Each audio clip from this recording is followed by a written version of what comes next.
workers. Second, we need a temporary expansion of the Earned Income Tax Credit and the Child Tax Credit for the next several years. Third, we need to hold any company getting taxpayer dollars accountable. If we're going to help the airlines, and I think we should, Mr. President, it means the airlines can do no stock buybacks. It means no sending jobs overseas. It means no outsourcing jobs to independent, usually low-paid contract workers, food service, custodial, security workers. It means no golden parachutes for executives. It means no using taxpayer dollars that we are bailing them out with to bust unions that are trying to organize in the workplace. If they want taxpayer money, you commit to using it to help people who make this country work. Fourth, we need to prevent evictions and disclosure and foreclosures, and to provide emergency rental and mortgage assistance to make up for lost wages.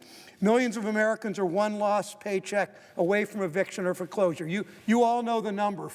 40% of Americans don't have $400 extra to fix their car. Well, they also, if they lose their paycheck, they can't pay their rent. We've got to make sure that we need to look at canceling some amount of student loan debt. We know millions of Americans aren't going to be able to make student loan payments through no fault of their own. Canceling debt will allow people to get back on their feet. President Trump, since January 22nd, has had chance after chance after chance to get ahead of this public health crisis. In fact, 2 years ago, I sent him a letter saying, why did you fire Admiral Zimmer? Why did you eliminate the office that was in charge, 40 people in the White House, that was in charge of surveilling the world to look for potential pandemics? Why did you fire them? Please reinstate them. He ignored the letter. He hasn't explained why he eliminated that office. He would have known way before January about this potential pandemic, and he might have, at the urging of that office, if it still existed, he might have done something about it. The president's failed in this. Congress can't make the same mistakes. We need to get ahead of the crisis facing family budgets before it's too late. Question. The Senator from Illinois. I'd like to ask questions through the chair to the Senator from Ohio. Senator from Idaho, who is a friend, raised a parliamentary issue. You've gone to the heart of the matter, question of how families are going to survive in the midst of a pandemic and what we're going to do about it. The Senator from Idaho raised a parliamentary issue, and we are guided by rules around here. Has the Senate, to the knowledge of the Senator from Ohio, has the Senate entered into agreement on bills posted in the House before the papers have actually arrived in the Senate in the past? Yeah, sure we have. Mr. President, and thank you, Senator from Illinois. If we want to get something done, we get something done. We find a way to unanimous consent, to all of us agree. This isn't, who can say anything but this is a national crisis? We're going to make our unwillingness to do anything contingent on some parliamentary trick? No, we are paid to do this job. Just because Senator McConnell has taken 4 days and not done it doesn't mean that we shouldn't. We should work. Thank you. Thank the leader. I thank the Senator from Ohio. Senator from Massachusetts. Mr. President. Thank you, Mr. President. I just want to echo what the Senator from Illinois is saying, what the Senator from Ohio is saying. We're in a national emergency. We should have already finished this phase of dealing with this crisis because there are many more phases to deal with. We should ensure, as part of this debate, that there is sick leave for every single worker in our country. That's not in this package as it's coming through right now. We have to make sure everyone is covered. We need unemployment insurance, and we need to ensure that it extends to workers in the gig economy, tip workers, domestic workers, contractors. We've got to cover people so they stay home. We've got to let them know that unemployment insurance is going to extend to them during this crisis. We cannot allow our inaction, our thinking through of what we have to do to shut down any potential that this crisis grows to a level which we're seeing in other countries. And we can do it, but it's the Senate that has to be here. The Senate that has to deliberate on these issues, find the solutions, and deliver them to the American people. They are desperate for answers right now. They're being told to go home right now. Waiters, bartenders, contractors, they're being told just go home. Well, what's going to happen to them if they don't have sick time? What's going to happen to them if they don't have unemployment insurance? What are they going to be doing? in terms of caring for their families. We should be here this week taking care of the package that's already been agreed to and beginning the debate immediately on everything else we have to do. I'll give you an example. Let's just take the hospitals of our country. For most of the major cities in America, a high percentage of the revenue for those hospitals come from foreign patients who fly in from around the world into our major cities. That revenue stream is going to be cut off for an indefinite period of time. Hospitals depend upon elective surgery. That's going to be cut off for an indefinite period of time. That's the revenue flow that goes into hospitals that then allows them to take care of the poorer people in each and every one of our communities. And if they don't have that revenue stream, it's going to place enormous pressure on them to lay off doctors, to lay off nurses, to lay off other key personnel because the revenue stream will not be there. We are the ones who are going to have to provide the revenue stream. We cannot have a hospital system in crisis in our country at this time. We should be here deciding whether we are going to provide a fund of $100 billion, or $200 billion, or $300 billion to ensure our healthcare system stays robust at this time of all times in our history. So we're heading into issue after issue that this Senate has to deal with. If we're here and we're back, we should deal with it. We should deal with it this week. We should deal with it on the emergency basis that we're telling every family that they should deal with this crisis. But every other family is dependent upon us to provide the answers to them and their families.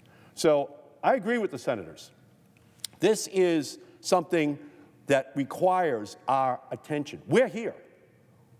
We are the answers for them. And if we don't give them, then there will be no answers. We know that the first bill, the $8 billion bill, was 3 times larger than the White House wanted, but we made sure that extra funding was going into each and every one of our states. We know that this bill that was just negotiated with the Speaker and the President last week is just being held up by a Republican on a procedural obstacle. That's wrong. We have to deal with this on a war footing. We're at war with an invisible enemy that is moving into every single city and town, every single part of our economy as we speak right now. And if we don't provide the defense for our families, then we are going to be looked at as those who failed the American people. We should already have robust testing. We don't. We should have the protective gear in the hands of every doctor and nurse. All across our country, our doctors and nurses are being told to reuse their masks. Reuse them.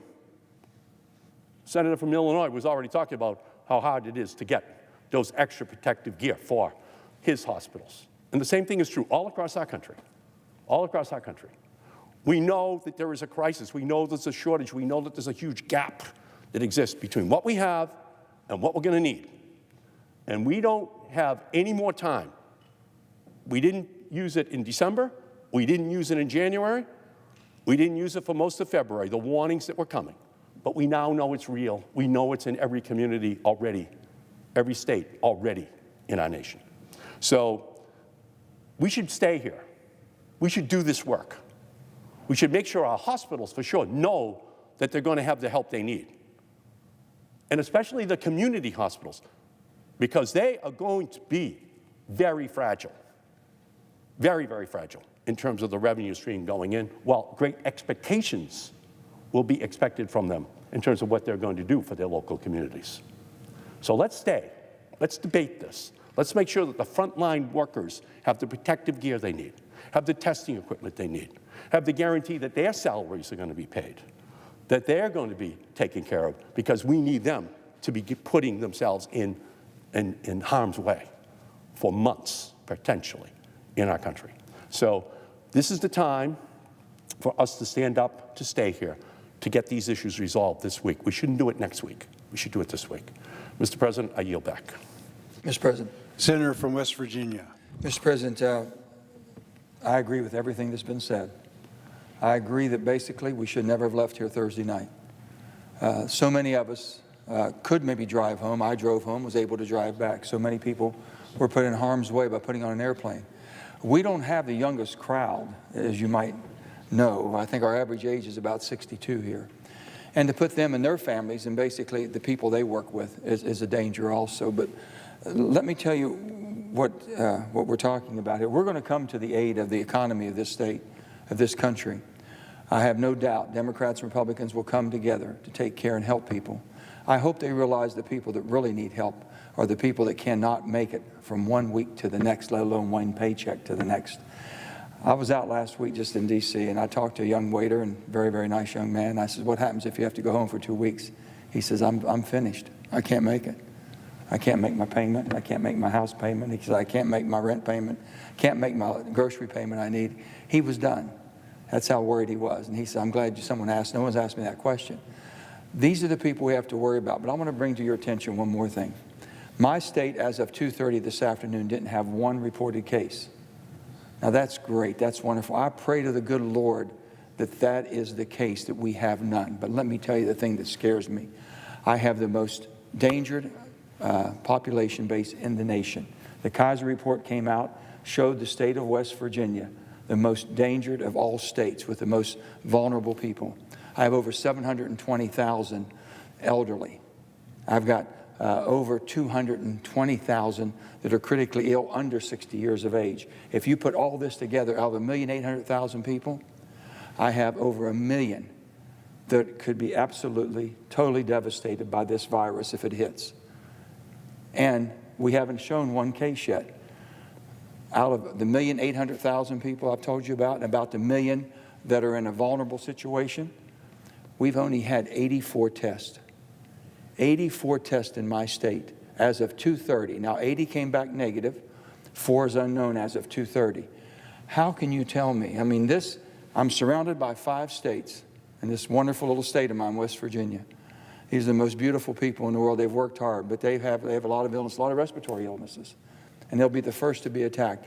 If it hits my state and we are not prepared for it, because basically if we don't even have the test to identify who is ill, who needs these treatment in these centers and needs the health care, the hospital care, what do we do? I don't have the ventilators, I don't have the respirators, I don't have anything available to that many people that are that vulnerable. What do we do? So I know all of the financial aid we're talking about, all the help that we're going to need. We better concentrate on how we find a cure, how we basically take care of the people most vulnerable and be able to protect the people of America first and foremost. They're scared to death.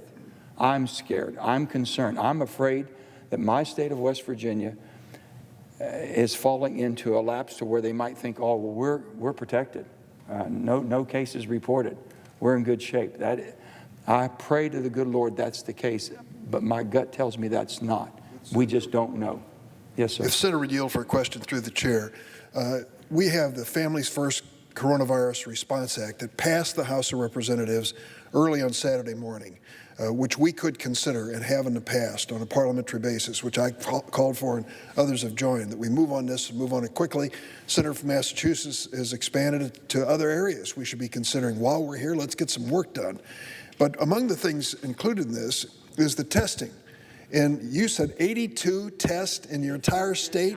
1,800,000 people in the most vulnerable state in America. And it's obvious. You cannot measure the actual rate of infection until you have enough tests of those who are suspicious, who have a fever and a cough. Have you seen the map of the United States, Ms. Senator? If you've seen the map, West Virginia stands out, doesn't show any. Blot, and I've seen it. How could that happen? It happened because nobody's tested. We face the same thing in Illinois with 12.5 million people. We were testing 360 a day. 360 a day for the entire state. Ridiculous. And so governors talked. Total. I know. And so the governors told me, we really don't know how many people are infected. We don't know the rate, whether it's going up or if it's going up at what rate, whether it's in certain areas of our state and not in others. So if you don't have testing, you don't have knowledge, and you can't fight a pandemic. And I would just say to the senator, it was the highest priority in this bill, passed the House of Representatives on Saturday. We should have been here Saturday. We should have been here Saturday. We should take it up today. What are we waiting for? For goodness sakes, we got to do it. The other thing is food assistance, and I know your state struggles. There are many people, as you said, it's not paycheck to paycheck, it's week to week. Oh, yeah. Some of them qualify for food stamps, the SNAP program. It's something. Let me tell you what we were able to do on that. We sent a letter, I sent a letter last week immediately to Sonny Perdue, and he answered immediately. We were able to get all of the kids, because we have so many children in West Virginia that rely on their breakfast and their lunch, nutrition from their schools. We're going to be delivering. The school's doing that. The state's taken some steps to shut things down. Schools have been shut down. We've said no more, community gatherings whatsoever. They've done all of the things they're told to do. We just don't know where the virus may be, if it is there, and how it's going to affect. So it starts with testing. It starts with testing. It's food assistance. There's also additional Medicaid money coming back to the states. Correct. I'm sure the state of West Virginia, like Illinois, desperately needs it. I was surprised to learn today that the capacity of hospitals in the United States is less than 1 million patients, fewer than 1 million patients. Of a nation of 350 million people, we have a hospital capacity of less than 1 million, and when it comes to the intensive care units, a much, much smaller number than that. So that's our fear. If this goes rampant, it could overwhelm our hospital system. Certainly Medicaid money, back to your state and mine, in this bill that passed the House, should be authorized tonight. We should vote on this tonight. Yeah. The economics of this whole thing right now is, first of all, should we know who's infected, where the infection is going, and how rampant this would be? We don't know yet. Next of all, who's the most vulnerable economically? The people that work day to day, paycheck to paycheck, week to week. That's where the relief medical needs. Leave. That's exactly. We've got to do some things and do it quickly. And if this thing doesn't come up, we should sit here and protest until it does come. There's no reason we can't do it tonight. There is no reason. And if the president was credible, and I believe he was when he called this a national health care emergency, we ought to act like it. Well, today he recognized it and came forth and basically said today in a press release that I listened to, that basically acknowledged the threat of what we're dealing with and the enormity of what we're dealing with. For the first time I've heard basically the concern that we have that this thing is bigger than any of us, but all of us together can be able to fight this. But I would ask the majority leader, Mr. Majority Leader, we should have stayed here. We didn't. We're here now. Let's do it. Let's do it. Let's do it tonight. No blame. No blame. Let's just do it. I thank you, Mr. President. Mr. President. I ask unanimous consent the Senate be in a period of morning business. The senators are permitted to speak therein for up to 10 minutes each. Without objection.